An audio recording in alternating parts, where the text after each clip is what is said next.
Bab 588. Maaf, sayalah cucunya. Tenzi mengabaikan sekelompok anak muda dan langsung pergi ke kantor Luffy Barbossa tanpa mengetuk pintu dan membuka pintu. Luffy Barbossa sedang duduk di kursi sofa dengan kaki terangkat dan berbicara di telepon. Melihat Kenzi masuk dari pintu, dia sedikit terkejut. Dia menutup telepon dengan tergesa-gesa, berdiri dan mencibir, "Nak, kamu tidak penakut? Apa yang baru saja saya katakan hanya jatuh di telingamu. Ada apa? Kamu tidak pergi meski ada jalan ke surga, tetapi meski ada jalan ke neraka, apakah kamu masih ingin datang kembali?" Tenzi tidak peduli sama sekali, dan berjalan ke meja Luffy Barbossa tanpa bersuara. Dia duduk di kursi, mengeluarkan sebatang rokok dengan santai, menyalakannya di atas meja, dan kemudian menurunkan kepala untuk menyalakannya. "Tuan Luffy, keluarkan." Luffy Barbossa mencibir, "Apa yang ingin kamu ambil?" Tenzi berkata dengan acuh tak acuh, "Tunggakan, 2 juta, jangan bilang kamu tidak punya uang." "Aku punya uang." Luffy Barbossa mengangkat dagunya, dengan menghina berkata, "Seperti yang saya katakan tadi, saya memiliki 2 juta di brankas kantor saya, tetapi saya tidak tahu apakah Anda memiliki kemampuan untuk mengambilnya." Tenzi menarik napas dalam-dalam dari rokok setelah mendengar ini, dan berkata dengan tenang, "Itu bagus, saya tidak takut Anda tidak akan membayar kembali uangnya, tetapi saya hanya khawatir jika Anda benar-benar tidak punya uang." Luffy Barbossa memperhatikannya merokok-rokok sendiri, mencibir dan menekan mikrofon di atas meja, membungkuk dan berkata, "Anak-anak, masuklah beberapa orang." Tenzi acuh tak acuh, dan berkata dengan tenang, "Tuan Luffy, saya menyarankan Anda untuk mengeluarkan hutang secepat mungkin, agar tidak melukai dirimu." Luffy Barbossa berbaring di kursi kulit, menyilangkan tangannya di perut bagian bawah, dia berkata sambil mencibir, "Aku terluka. Tidak apa-apa untuk disakiti, aku hanya akan menyakitimu." Bang! Pintu didorong terbuka. 4 atau 5 pria kuat bergegas ke kamar dan segera mengepung Kenzi. Mereka menatap Kenzi dengan ekspresi tidak ramah, dan pemimpin seorang pria dengan bekas luka di wajahnya meminta instruksi Luffy Barbossa, "Tuan Luffy, bagaimana cara kamu ingin melakukannya?" Luffy Barbossa mencibir dan berkata, "Anak ini terlihat luar biasa, kamu memberinya pelajaran untuk membuatnya mengerti bahwa ini bukan tempat baginya untuk menjadi liar." Pria yang terluka itu menyeringai dan mengepalkan tinjunya, buku-buku jari berderit. "Tuan Luffy, jangan khawatir, saya akan memukulnya sampai Anda bahkan tidak bisa mengenalinya." Luffy Barbossa mendengus dingin, menyalakan sebatang rokok, dan kemudian menunjukkan wajah arogan dan sombong, siap menonton pertunjukan. Pria dengan bekas luka itu berbalik dan menatap Kenzi dengan seringai, dan berteriak, "Saudara, bersihkan dia." Sebelum pria dengan bekas luka itu selesai berbicara, Kenzi tiba-tiba mengulurkan tangan dan meraih lehernya dengan tangannya yang besar, menekan dengan kuat. Brak! Kepala pria dengan bekas luka itu terbanying di meja kayu solid, dan benturan besar menyebabkan semua jenis benda di atas meja berhamburan tiba-tiba. Luffy Barbossa sedang duduk dan bersiap-siap untuk menonton drama, ketika benturan yang tiba-tiba membuat rokok yang baru saja dia pegang di mulutnya jatuh karena ketakutan. Kenzi melepaskan tangannya dengan sangat tenang, dan pria dengan bekas luka itu tiba-tiba ambruk di meja seperti mie. Orang-orang di sekitar yang akan bergerak terkejut, dan mata mereka dipenuhi ketakutan ketika mereka melihat Kenzi. Pria dengan bekas luka itu adalah preman nomor 1 di bawah Luffy Barbossa, dia kejam dan berani bertarung, tetapi dia ditangani sekaligus. Di seluruh kantor, ada momen ketenangan yang sangat aneh. Sedetik kemudian, Luffy Barbossa melompat dari kursi kulit seolah digigit ular berbisa, dan berteriak keras, "Ayo maju bersama, apa yang kalian lakukan dengan linglung?" Kemudian Luffy Barbossa menekan tombol lagi, panggil semua orang luar masuk. Orang-orang itu saling memandang, dan bergegas menuju Kenzi pada saat yang sama. Kenzi mendengus dingin, dan bergegas menuju para preman ini atas inisiatifnya sendiri. Orang-orang ini lebih dari cukup untuk berurusan dengan orang biasa, tetapi di depan Kenzi, mereka seperti bayi di depan orang dewasa, tidak layak disebut sama sekali. Setelah 3 atau 2 pukulan, Kenzi membalik beberapa pukulan lagi, dan pada saat ini semua pria yang sedang bermain kartu di lantai bawah bergegas masuk. Melihat Kenzi tak terbendung seperti harimau ganas, mata Luffy Barbossa menunjukkan sedikit ketakutan, dan dia berteriak, "Keluarkan pria itu, bunuh dia." Di tengah kerumunan, beberapa pria mengeluarkan belati di samping mereka pada saat yang bersamaan. Pria kurus itu diam-diam mendekati punggung Kenzi, dan belati di tangannya menusuk punggung Kenzi seperti ular berbisa. Mata Kenzi tiba-tiba menunjukkan sedikit roh jahat, dan dia meraih pergelangan tangannya, seolah-olah dia memiliki mata, langsung meraih pergelangan tangannya, dan memutar punggungnya. Klik. Kenzi membenci tindakan berbahaya pria ini dan ingin melumpuhkan tangannya. Pria itu menjatuhkan belati ke tanah, menjerit dan memeluk pergelangan tangan yang patah dan jatuh ke tanah.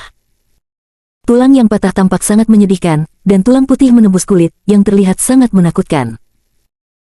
Awalnya, Kenzi hanya berencana untuk memberi sedikit pelajaran kepada orang-orang ini, tetapi mereka menggunakan pisau mereka dengan sembarangan dan memutuskan untuk memotong diri mereka sendiri.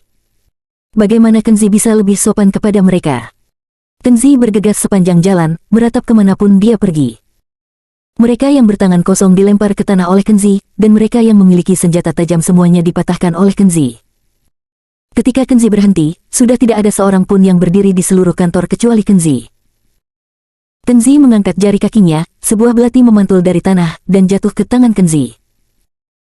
Kenzi berjalan ke Luffy Barbosa, yang ketakutan dan berkeringat di dahinya, menusuk dengan ringan, dan belati itu segera tenggelam ke meja kayu solid. Kenzi menatap Luffy Barbosa yang merosot di kursi kulit, dan berkata perlahan, "Tuan Luffy, di mana uangnya?"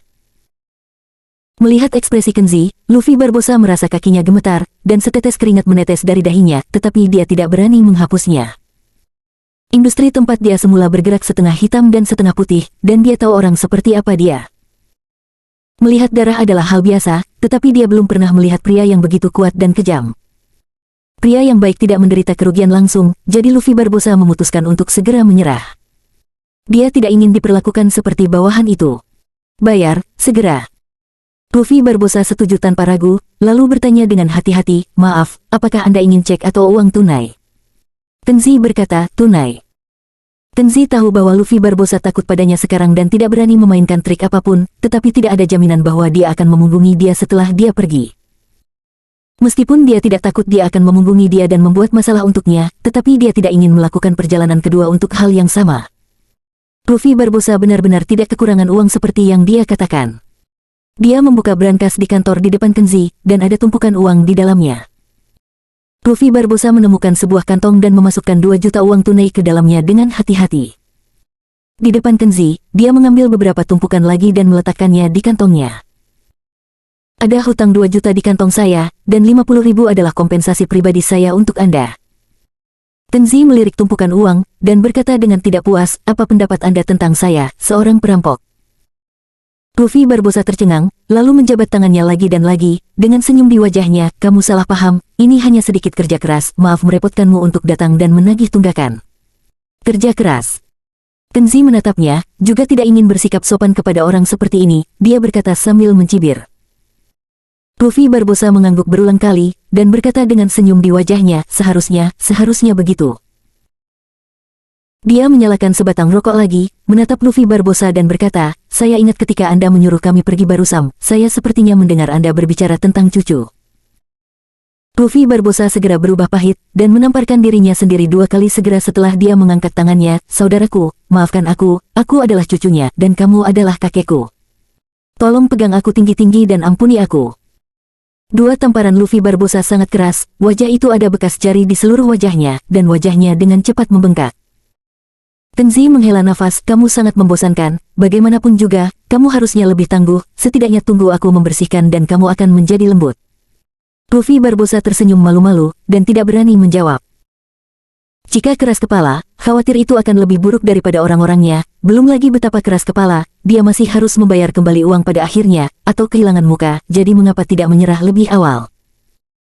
Kenzi memandang Luffy Barbosa, dan bertanya dengan jahat, "Saya mendengar bahwa Anda memiliki latar belakang dalam masyarakat, apakah Anda ingin membalas dendam pada saya?" Wajah Luffy Barbosa membeku, dan dia melambaikan tangannya dengan cepat untuk menjelaskan, "Kesalahpahaman, itu kesalahpahaman, apa yang bisa saya lakukan? Latar belakang masyarakat hanyalah sepupu, dan dia hanya seorang pemimpin kecil. Bos kecil, itu juga cukup."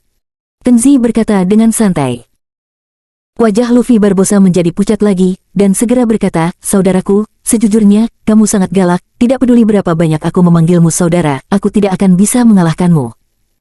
Aku tidak berani membalas dendam padamu lagi, bukankah itu hanya akan meminta masalah?" Luffy Barbosa hendak menangis. Melihat postur Luffy Barbosa, Kenzi tidak lagi tertarik untuk mencari kesalahannya, "Lupakan saja, itu saja, nama saya Kenan Harimurti, jika Anda tidak terima, Anda dapat pergi ke departemen penjualan perusahaan Smile untuk menemukan Saik, dan kita masih bisa bersenang-senang dan ngobrol." Luffy Barbosa bahkan mengatakan bahwa dia tidak berani. Saya terima, yakinlah. Ini adalah hutang yang harus saya bayar kembali, dan saya harap saudara-saudara Anda akan memaafkan saya atas apa yang saya sakiti hari ini. Ayo ngobrol. Kita mengobrol hari ini, dan hasilnya seperti ini. Kecuali saya sudah gila, saya ingin mengobrol dengan Anda lagi. Membawa sekantong besar uang, Kenzi berjalan keluar begitu lambat. Luffy Barbosa membungkukkan tubuhnya untuk memamerkannya. Sampai dia jauh, dia menyeka keringat dingin di dahinya dan diam-diam menghela nafas lega. Berjalan keluar dari kantor, Kenzi melihat ke meja depan wanita centil dan menyapa sambil tersenyum, "Nona sekretaris, maaf mengganggu Anda barusan." Meja depan wanita centil menyaksikan semuanya, wajah cantik dengan riasan tebal sudah pucat, memandang Kenzi seolah-olah dia melihat monster yang bisa memakan orang. Dia tidak berani menjawab sama sekali, dan tubuhnya sedikit gemetar. Bab 589. Kebingungan kecil Nona Grace.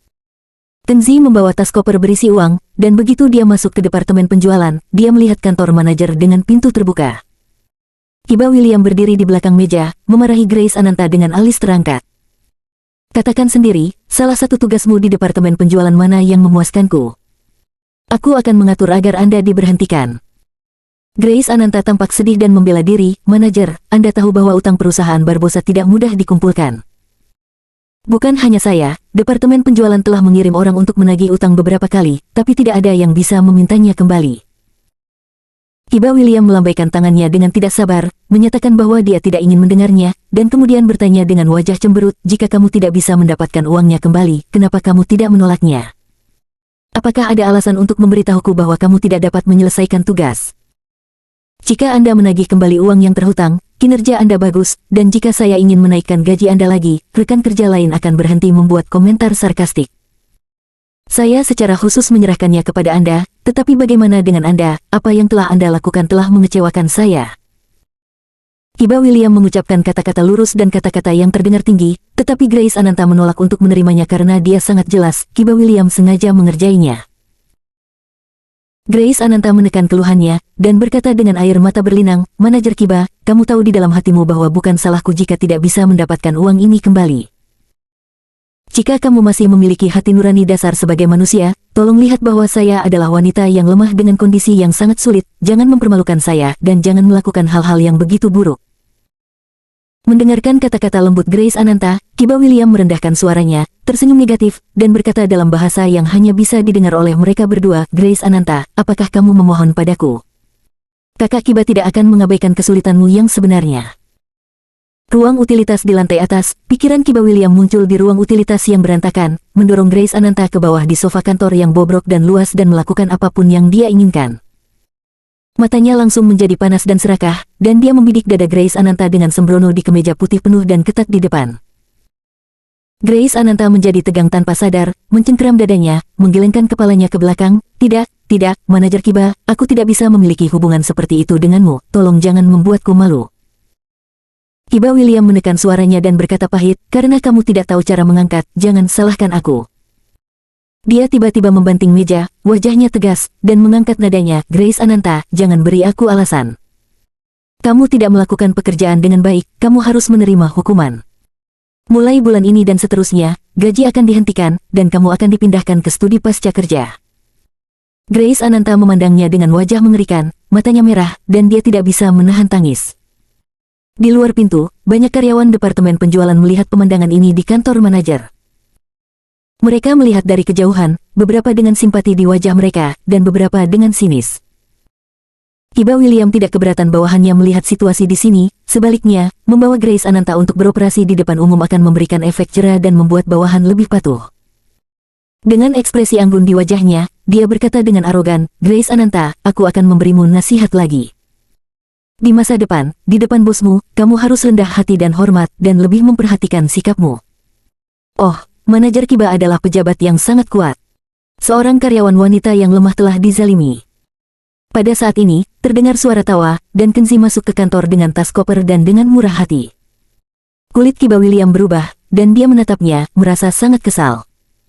"Grace, kuatlah, bukankah itu hanya beberapa kritik, jangan menganggapnya serius, jangan menangis." Kenzi menghibur. Grace Ananta mengangguk, lalu menyeka air matanya. Ketika Kenzi datang di sisinya, dia merasa jauh lebih nyaman. Banyak karyawan penjualan di luar saling memandang dengan cemas. Di depan manajer, mereka mengatakan bahwa mereka tidak perlu menganggap serius manajer. Teman ini benar-benar luar biasa. Kiba William tidak bisa menahan diri lagi, dia menamparkan meja, dan menunjuk Kenzi dengan marah, "Apa yang kamu lakukan?" "Grace Ananta memberitahu saya bahwa uang itu harus diselesaikan dengan jelas, jadi saya menghabiskan beberapa waktu tinggal di perusahaan Barbosa dan menghitung uang dengan Luffy Barbosa."